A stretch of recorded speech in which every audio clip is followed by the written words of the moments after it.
And star and producer Timothée Chalamet.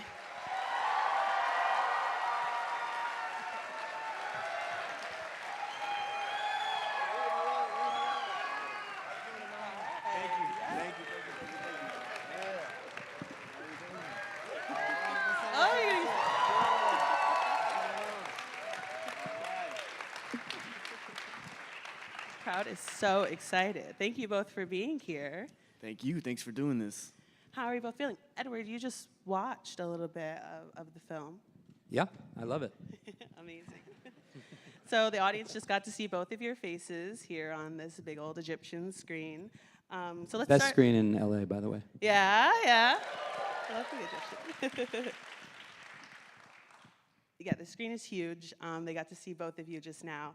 And let's start at the beginning of this film. There's so much to dive into with it. But for both of you, what was kind of your personal connection to this story and drew you into Bob Dylan, the music, this time in American culture? Timothée, if you want to go first.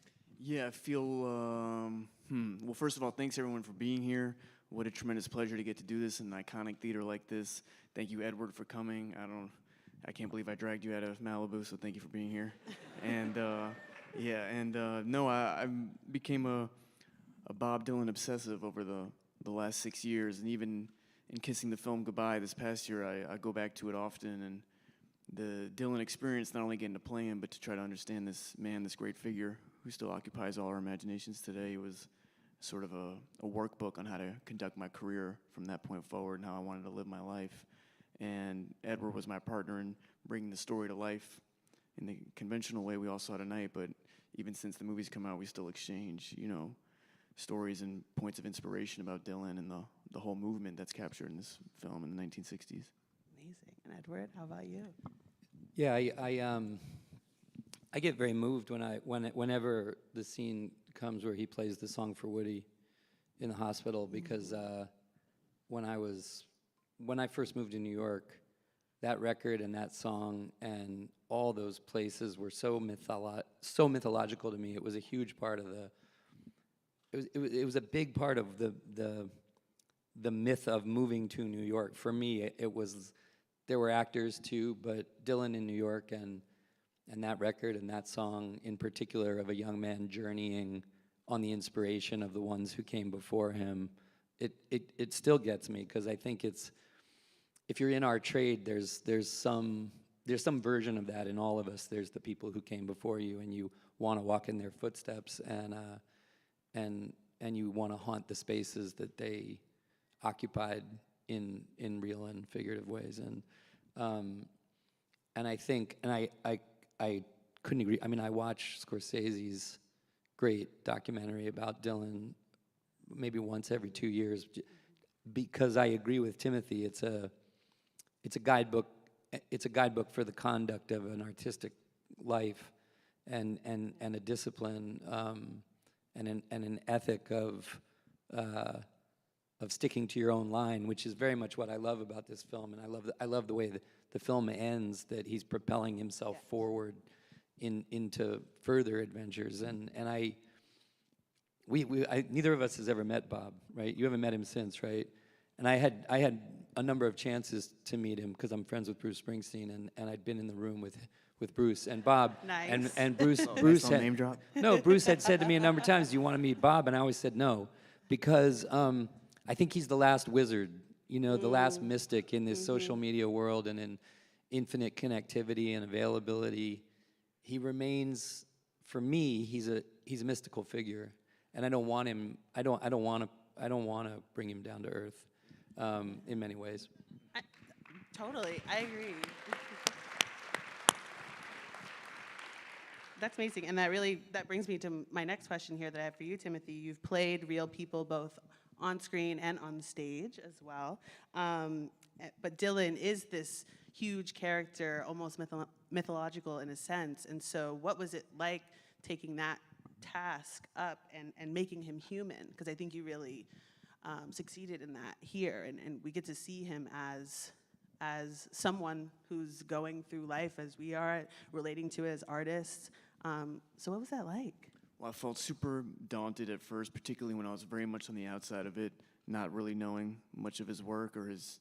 I knew his cultural reputation because it's one of these names you just hear of growing up, but I felt daunted by it. At some point, I really internalized, I feel like, the character, and I feel this is the first project in my life where I felt like I became an authority on what I was working on. I feel like that confidence carried through into putting the film out.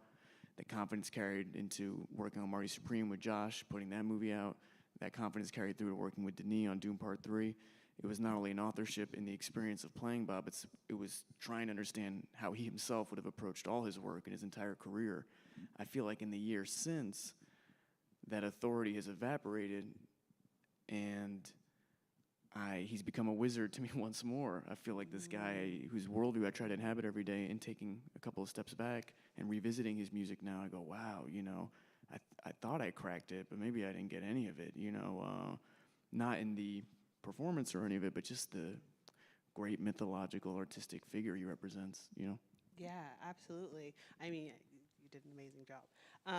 But for both of you, how was just the rehearsal process of getting into this as well?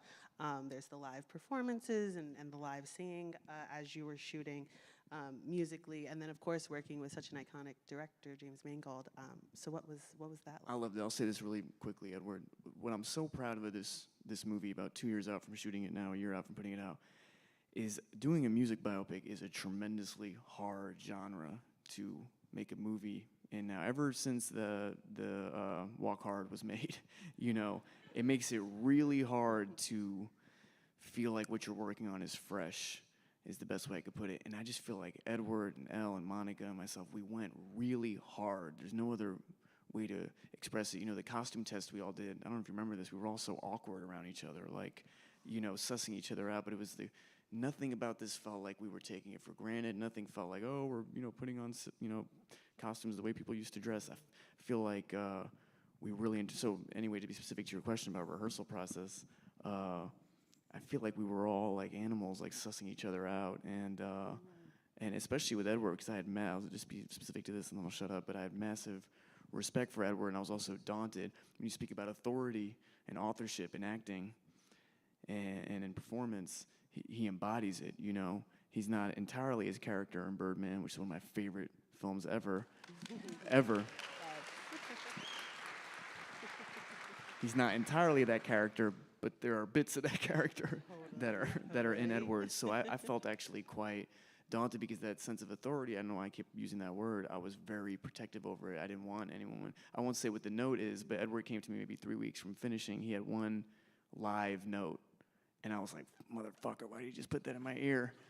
But then I went home and I thought about it, and I was like, that's actually a great thought, I don't know if you remember what I'm talking about. Don't say it. No, I was telling, all I ever told you to do was stick to your own line. To do what you were doing. Some other people were telling you, I think, are we talking about? You had a very, very specific physical, very Oh, specific. yes, I did. I do. With regard to the mic. It was like a mic thing. Let's not get too much into it. Yes, no. I'm curious. People watch it back and go, oh, that was all Edward. But one thing I will say, we were very aligned on, I was very, very, from the minute we did the hospital scene, I thought Timothée should not play to playback. I thought he should play it live, because he sounded, we had done the pre-records, a bit ahead, and it's just impossible to really capture Totally. what happens, and I think what Timothée said is true. There's an inevitability making a film. It's an enormous amount of technical.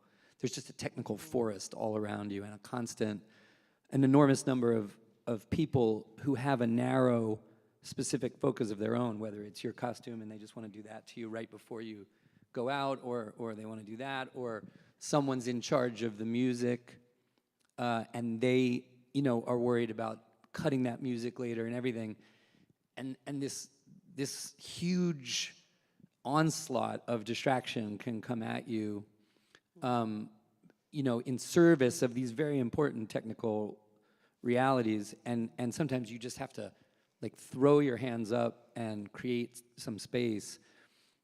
And I think that I felt very early on that Timothy's live all of our singing live was better than anything we had done in the booth, and yet there was a pressure to do takes to the playback. And I think one thing I said to you was, stop assenting to that. And I think, I think Timothy's singing is so fantastic in it. It's so hard to get close to Dylan's bizarre, strange, poetic voice. But I agree. I also remember, and Timothy brought a lot of leadership in this. You said authority. I don't remember when it was discussed, but there was a point at which it was just like, we can't have anybody come on this set. We can't have people come, and you were very firm about that this has to be a sacrosanct. We can't kind of glibly put these cloaks on and hang them up at the end of the day. It just won't work if you're just pretending to be these people. And it is wild how, I've done this, decades now, and you've done it a long time too. It's amazing how much a single pair of eyes on you that aren't in the team, that aren't in the thing, can throw you into a state of self-consciousness about what you're doing, and create the feeling of play acting or insecure. It's wild how much you need to not have anything that looks like an unfamiliar eye on you, and while doing something like this. That makes a lot of sense here, in just looking from the outside in of, this is a period piece, you are playing these real people, and it speaks to the trust that you all kind of built within yourselves too, of really being in this and taking it very seriously. So what did Bob Dylan and this film teach you both new as artists, this whole experience? Well, I feel like this was foundational in that regard. It's the foundation I'm working off of now. I was thinking about that on the drive here. If I had done this film at 24, 25 years old when I got approached with it, I wouldn't have had the metaphysical, no matter how pretentious that word is, experience I had with the movie. And to me, it's a question of authority and authorship, but also of instincts. And I feel like, just using the recording process as a metaphor, Nick Baxter is a wonderful music producer. He did all the music on this. I was very receptive to his notes. As artists, as actors, as people in life, you're constantly crowdsourcing how you're doing, And sometimes your instincts can be mid, sometimes your instincts can be bad, but sometimes your instincts can be phenomenal. And that's just the truth. And I feel like that was the biggest learning curve for me on this. And I'm not trying to sound self-appraising or whatever, but it was really at some point to go, when we did that scene in the hospital, I went, man, I feel like I'm really locked in here in a weird way. It's weird to talk about financial terms for a movie where you got paid and stuff like that, but that was not at all why I did this, And I felt some strength even from that perspective of working on it. I felt it while I was working on it. I thought, okay, I'm not doing this for any other reason than to get something out of it.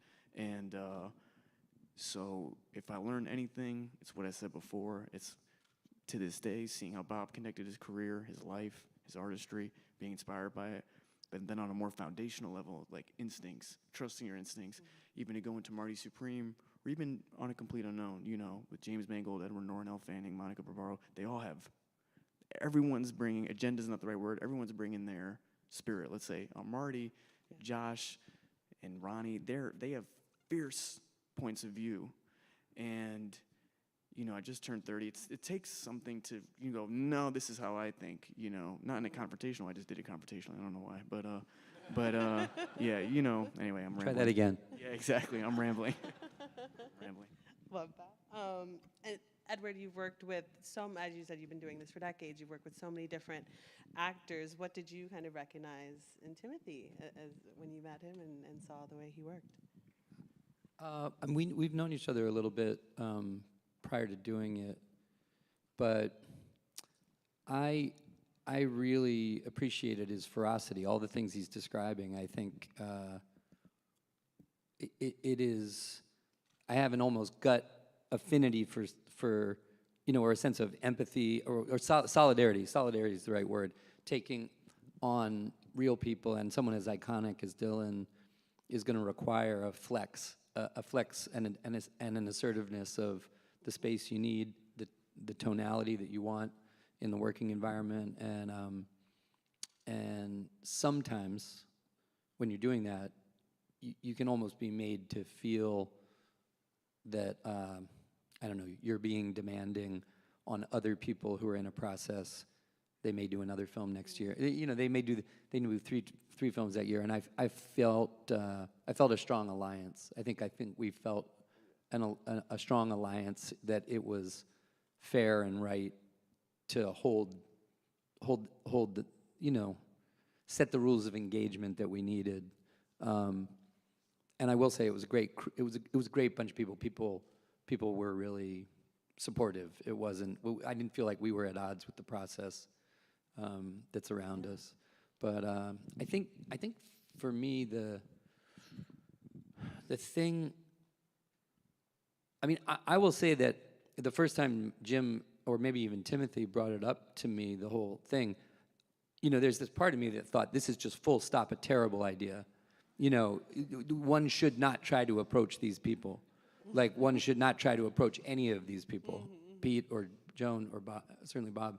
And you do have to get to this, you do have to find a reason. I think Timothée articulated some of the things for him, like a depth of experience. For me, I think what it was, and Jim helped me with this a lot, I must say, was that I realized that Jim wasn't making a biopic per se. He wasn't trying to assess Bob Dylan's life. He was looking at a period in time, a moment in time, when there were collisions taking place between a group of people and the culture around them that reverberated in a big way. And this was artists affecting the times that they were living in. They were absorbing what was going on around them. They were unhappy about, you know, the violence, the discrimination, the threat of war, all of it, and they spoke about it loudly in their work, and they affected the generation around them.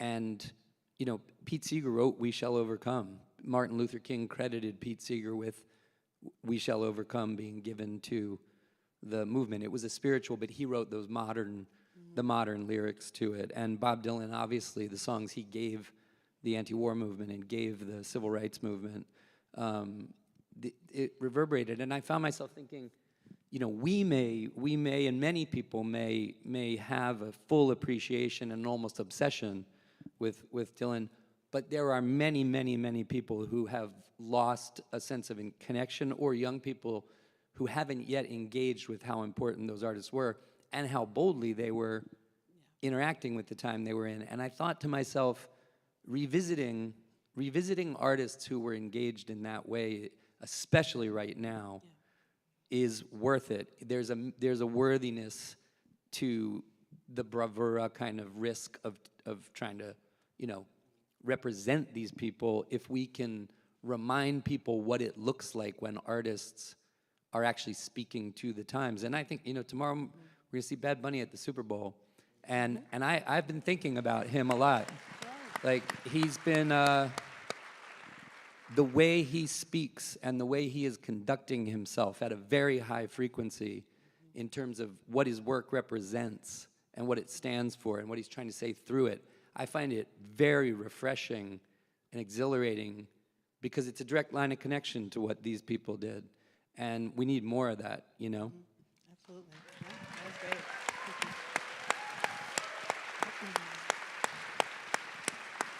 Absolutely. Thank you for that. And just speaking to the musical biopic, and what you said about how hard of a genre it is, I think you all of you, it really feels like such an ensemble piece, especially as someone who wasn't too familiar with Bob Dylan and this time period in terms of the nitty-gritty details, and then got to get more absorbed in it and look into the history. I just think you all did a wonderful job of capturing that nature, that freedom, and this pushback. So it's amazing. But Edward, I have another question for you. Have you seen Marty Supreme? Of course. Amazing. And what questions, when you saw it, did you have for Timothée in terms of as an actor and then also as a filmmaker yourself? I love Timothy's work. I love ping pong. As my family who's here can attest, I love ping pong, table tennis. But Yes, he's really good. when I had a coach in Beijing for a period Oh. when I was working there. Did you talk to him about this? He texted me this. I was Yeah. like, He said something like, "What, you want my game?" And I said, "You can't handle my game, Jack." Like, he's lived many lives. yeah. I love it. I love Ping Pong, and I love Josh Safdie's films. I think Uncut Gems is like a modern masterpiece. I love Hard Times. I think, sorry, Good Time, not Hard Time, Good Time. There's a kinetic energy in his films that is they are so propulsive. Yes. And if you work in film, it's so hard to create that propulsive drive. And I love the way that you guys sustained it. You know, it's like I almost feel like Marty Supreme is like, it's about someone with aspiration, but the whole film feels athletic to me. It just goes and goes and goes, and reminded me in some ways of like my favorite Paul Thomas Anderson, like Boogie Nights or something. It just went, but it looks like $1 million, and cast is so great. I really loved it. Amazing. Yeah. I mean, I have questions. Oh, you're saying what are my Yes, and questions? what is your question? Yeah, I got a lot of questions. I mean, I know you were not hitting that ping pong ball like that, but I won't pull the curtain back on you. I have a question for you. I've always heard about Josh. I think Josh, we're both New Yorkers, and Josh is a New Yorker, and there's a way of every film I've ever directed, I directed in New York. New York can crush you, or it can really give you wings in a way. And Josh, to me, is like a quintessential New York filmmaker in the sense that he just, like, who casts better faces? He's got the best faces in modern cinema. But that's a big film. Like, that's a big film, and it has beautiful production design. And I know Darius Kanji is not the fastest he's not the fastest DP in the world. How did Josh? It was almost like he took this step up into period and into, this incredible mise en scène and all this stuff. How do you think he sustained what I'd call that guerrilla energy? Do you feel like he was challenged in keeping his kind of guerrilla, fast-moving pacing, despite all of the fantastic kind of? No, I mean, yes and no. I feel like he's got a great team around him that protected his sensibility. He didn't have a video village. He was never in a chair. He was always moving with the monitor. And I think he would be suspicious of things that felt like they were, like even the faces you're referencing, every single face he went over, every background artist, he reviewed their face well in advance, and it was a lot. It was like something like 600 or 700 people ultimately. So his fingerprints How were all many over. days did you? Like 45 or 47. Oh, it was fast. Yeah. Wow. Yeah. But he's also relentless, and he's hungry. He's like the insurgent New York filmmaker. So I feel like no part of him was relaxed through the process. The movie has an anxious feel, and he lives in that anxious middle ground in life, not in a debilitating way. He's comfortable in that space. I loved your skin. I thought that was such a good Yes. choice. No, and it's, by the way, that can be very distracting if you get that wrong. But actually, Gwyneth told me that she came up to you and quietly started suggesting like Goop products and micro needling that she didn't realize that it was. Is that true? She didn't say it to me, but I saw her whispering into Josh, and then Josh came over and said she thought your skin was all. It wasn't. So, It looked Goop has fantastic. something for that. Exactly. Absolutely. Timothy, as we're reflecting on your body of work and thinking about these two films in particular that we're talking about, what through lines do you think is there about the characters and stories that you're kind of drawn to? I don't know if there's a through line. I know no Marty Supreme exists without a complete unknown, because I feel like they bled into each other. And I shot them maybe 5-6 months apart, and I stayed in the same apartment in New York. And I don't know. I don't know if there's a through line, but this a complete unknown working on it for 6 years. The music of Bob Dylan, it was sort of like going to school or something. It was like a very, very, very high level going to school as far as getting to work on a movie about it afterwards. And at risk of repeating myself, it's just a total guiding light in my life and career now. And even as Edward was saying about the way the artists were combustible then, and I don't know, the way I even frame things pop culturally now. And you know, I love what you said about the Super Bowl tomorrow, the way like that Grammy speech tees up what I think will be a very powerful Super Bowl tomorrow, Super Bowl halftime show. You know, it sounds professorial to compare it to the 60s or whatever, but I can't help but think about moments past where, you know, artists have gone out on a limb to risk something, you know, to help move it forward, to help move us all forward, you know. Absolutely. Yes. This is adding all new context for this performance for everyone in this room tomorrow. It's going to be really great. So for a fun closing question here, before we wrap, so Bob Dylan is this artist that was and is always evolving. As actors and artists yourself, what are you excited about the road ahead? Like, what still excites you about the work and your craft, and especially because you both have done so many different types of roles? Well, I'll try to keep this brief, but I feel like continuing to push the edge is why I'm really grateful Edward's here with me right now, took time out of his day to be with all of us, but equally just the experience working with him. As an actor, you risk looking foolish. That's about all you risk. And it's harder in a world of AI, in a world of the crazy world we live in, to feel like what you're doing is sacred, because it can feel so silly, it can feel foolish. And Edward is someone in his work, in Birdman, in Rounders, and everything I grew up on, in Fight Club, obviously, you know, where I was deeply reverential towards the work. And then in working with him, I went, man, this guy has his own back. He has the back of his work. It's very inspiring to me, you know, and yeah. I want to continue chasing those experiences, not out of self-aggrandizement, but to, you know, we're look at this has probably existed forever. We want to keep this tradition alive and well and vibrant, not because we're, you know, begging people to come to the theater, but because they got reason to come, you know, and because the stuff's actually good. So that's my dream. Absolutely.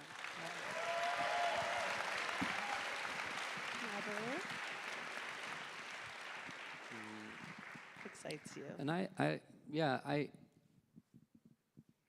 I love the diversity of the stuff you've been working on. I love how different Marty Supreme is from this film, and I love, you know, but I love doing Bones and All. I think that's a one of my favorites. I did. I think that's a very, very, very, very strange.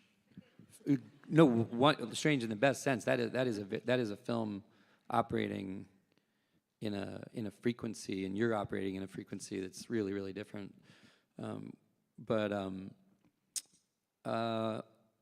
Look, you know, like making films, acting, any kind of art, it's not a competitive sport. You know, it's not, and there's a lot that tries to turn it into that, and we should all psychologically resist that with every inch of ourselves, because it's the matrix of these things that are sort of this, you know, the idea of awards, the idea of box office, all of it. These are things that serve themselves, and they kind of want us to serve them as well. But the work can't have anything added or subtracted to it by any of that. And I think that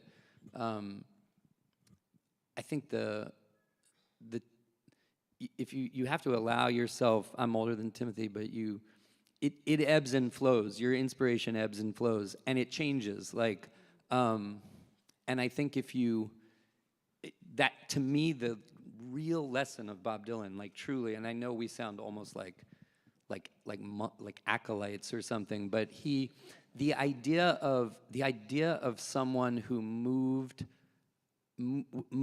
down a path of his own on the basis of honoring the ebbs and flows of his own interests is you can't overstate how difficult it can be when the world, when culture essentially wants, just what this film is talking about, wants you to stay in, not even in a lane, but just maybe repeating something that you've done. And the most interesting experience is just what Timmy was talking about, like when you feel out on a limb, when you feel uncertain because you're in unfamiliar territory, when you're listening to an impulse that's new and strange, you're feeling drawn towards something. Like I love David Bowie's line that if you haven't gone out to where your feet don't touch the bottom anymore, then you're not in the right place, you know. And I think myself, the actor's brain is egotistical, it's narcissistic, it's fundamentally things, and in many ways you've got to allow yourself time to pause. Like you've got to allow yourself reassessment at many junctures and say, not only why am I doing this, but what draws me into it, what gives me the inspiration to go deep into this fundamentally ridiculous job of dressing up and pretending to be other people. And I think listening to yourself and allowing space and not being afraid of ebb tides, like Timmy's in the middle of a flood tide right now. If you're a member of the Screen Actors Guild, make shorts. No, I'm kidding. I just wanted to cut right into everything you were saying. But I think for myself, I feel fortunate every day that I get to mix it up on things such as we did, and I have no idea what the balances of it will be in the future, or even what I'm really looking for. But I think if you stay available and stay open, it emerges. It emerges and reveals itself to you. Amazing. I mean, it's just been, yes, thank you.